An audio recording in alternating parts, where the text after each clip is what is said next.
Good morning sa inyo mga kababayan. So ngayong araw na to ay papasok na tayo sa ating trabaho. Kasi araw ngayon ng Lunes. Kaya trabaho tayo. Medyo maaga kami ngayon, 11:30. Busy kasi pag Monday, 'di ba? Kaya pinapaaga kami pumasok. Kaya tara na, let's go.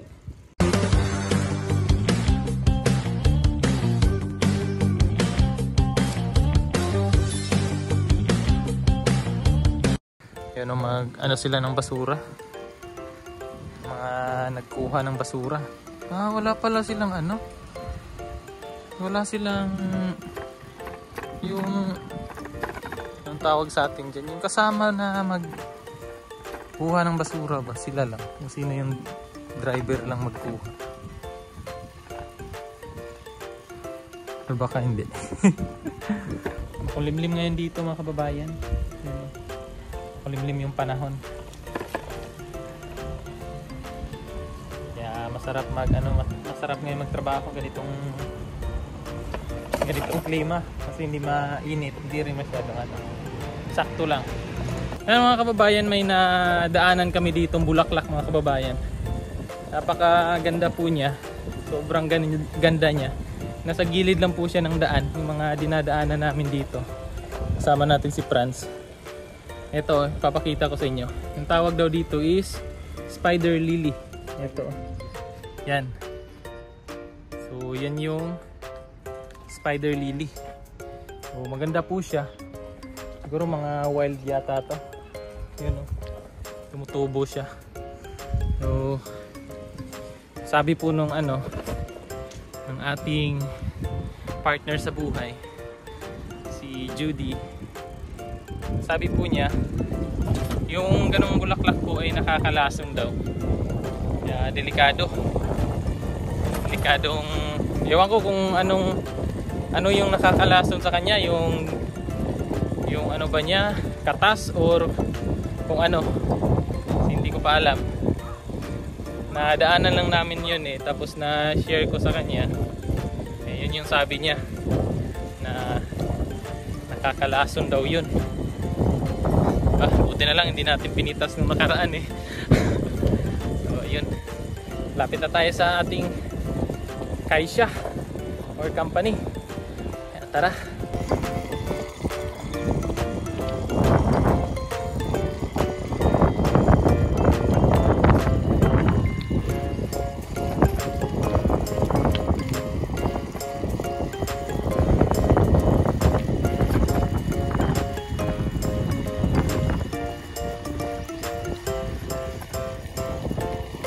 Meanwhile, ayan po mga kababayan, at katatapos lang po nung namin trabaho. QK po kami ng 30 minutes or break time. Shift time namin ngayon. Gagawin ko naman ngayon is yung kirikinchi ulit.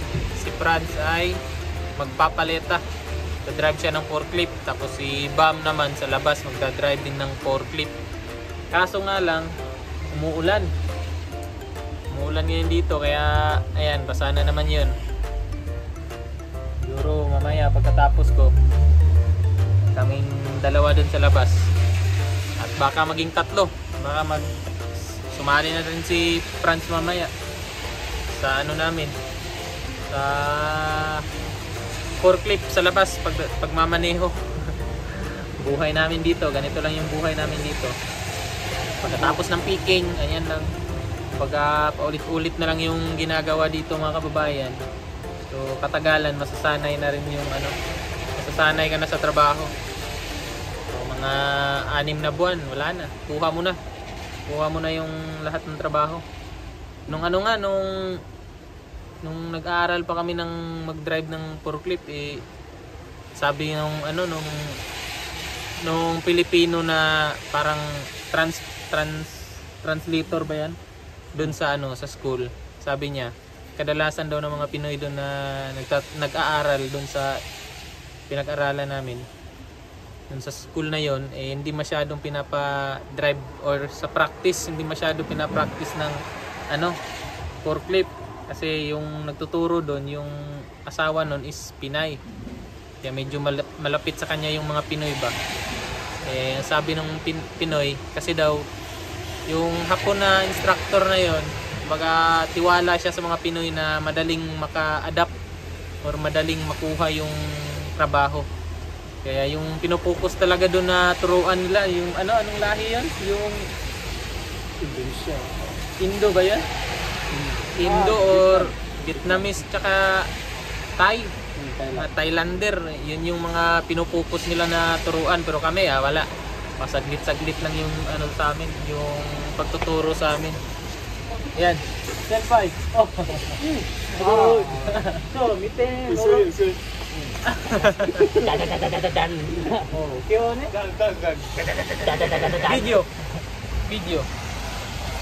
Video. Oh. Hi. Gets. Yung isa sa mga senpai namin na makukulit din. Mabait, makulit. Yan, sobrang bait nun. Ayan. Mamaya, magmamaneho ng ulan, si Bam. Nilapitan. Hindi na naintindihan ko yung soto sa labas sa may forklift Oo. Dami pa naman nun, no? Dami nun. Niligo na ako sa ulan. Pasa ka na naman sa ulan, no? Grabe yung ulan, no?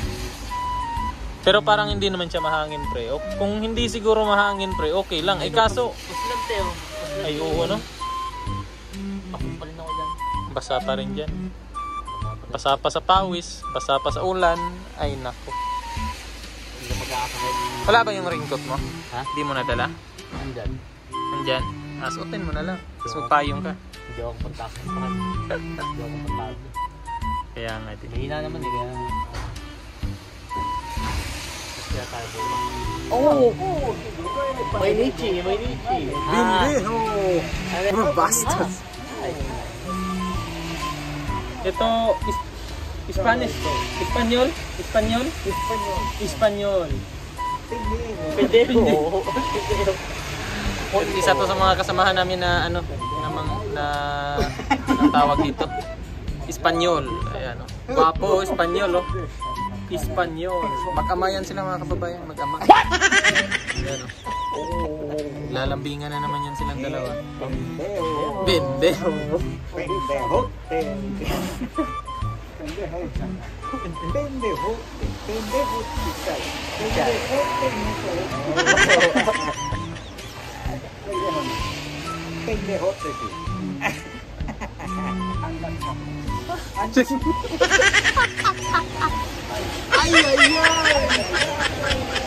Hansamo.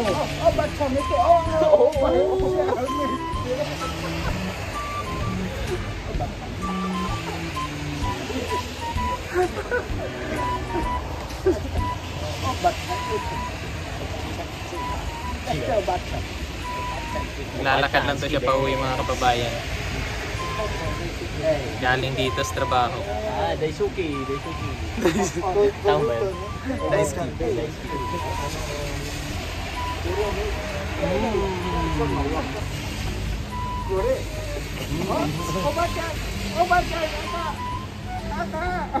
Ito yung laging ganap dito pag nag-kyoke kami, mga kababayan.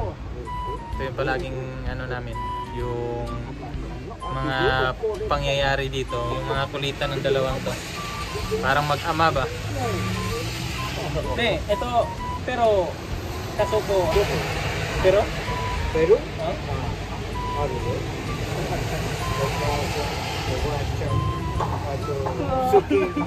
Ito, itso kairimasu ka? Koko? Koko nihon sundimasu ka? Kanto?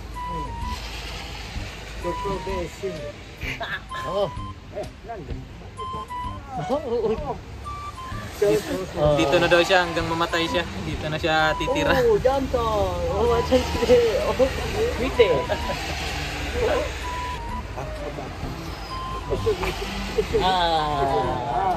Medyo matagal na din to siya dito sa mga kababayan sa Japan. Tapos kadalasan nag-aarobito dito mga Piro, Espanyol.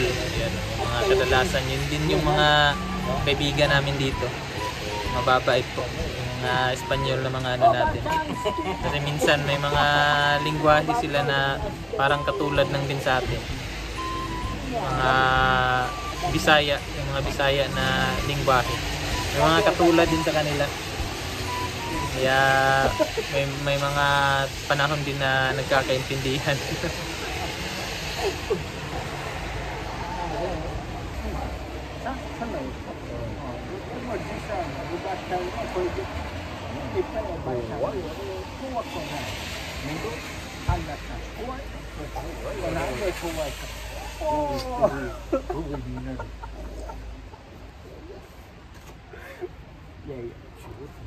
Sigoto na. Nande? Mo, ipay no? Kagusa da, ipay. Mutete. Ah, cho. Bo. Nanda? Kiss. Kiss no? Ka, wakaru? Ka? Oo. Kabusin tiki. Ka. Mosquito. Ka. Lamok. Ka. Sa Nihongo kasi sa Japanese yung ka, yun yung lamok. Eh, ginano niya yung mukha ni Franz kasi may lamok daw.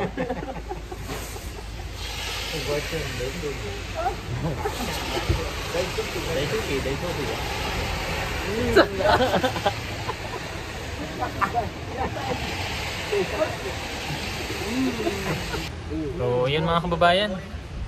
Balik muna kami sa trabaho para masimulan na namin yung trabaho namin. Mamaya ulit. Meanwhile, tinulungan nga po muna tayo dito ni Ba mga kababayan. Kasi nga po sa labas ay hindi pa po siya makakapag-maneho ng forklift. Gawa nga po ng may mga sasakyan pa doon na medyo nakaharang po doon sa mga paglalagyan niya ng mga boxes. Kaya dito muna siya, tinulungan niya muna ako para pagkatapos ko daw, tutulungan ko rin daw siya para at least mabilis yung trabaho mga kababayan. Ayan, so same lang nung nakaraan mga kababayan, tinatanggal lang namin sa cellophane yung mga box na nakabalot at nilalagay namin sa kabilang paleta. So yung gumagawa kasi niyan mga kababayan, yung matanda nga, umuwi na po siya pero gawa ng masakit na daw yung katawan, matanda na yun mga kababayan, kaya hindi na siguro kaya nung katawan niya na magtrabaho pa. Siguro kahit naman ako, kung medyo may edad na, kung hindi na kaya ng katawan, relax na lang natin yung katawan natin, yung mga magulang natin, pa-relax na natin kung maigi, 'di ba? Para at least makapagpahinga na rin sa buhay. So relax na lang sa bahay. Kaya yun, umuwi na si tatay. Kaya yung pumalit sa kanya, ako na yung gumagawa dyan sa mga gawain niya. Ngayon mga kababayan, medyo hindi na masyadong busy dito sa company namin. Medyo konti na lang yung pinipik namin. Pero baka sa December po, malakas na naman to. Busy yan. Siyempre yung mga tao, malalakas na naman yan sa mga inumin, di ba? At ayan na nga mga kababayan, at hanggang dito na lang yung video natin ito mga kababayan. Kasi nga, may trabaho pa kami mamaya sa labas at hindi tayo pwede mag-video dun. Kaya, bye-bye!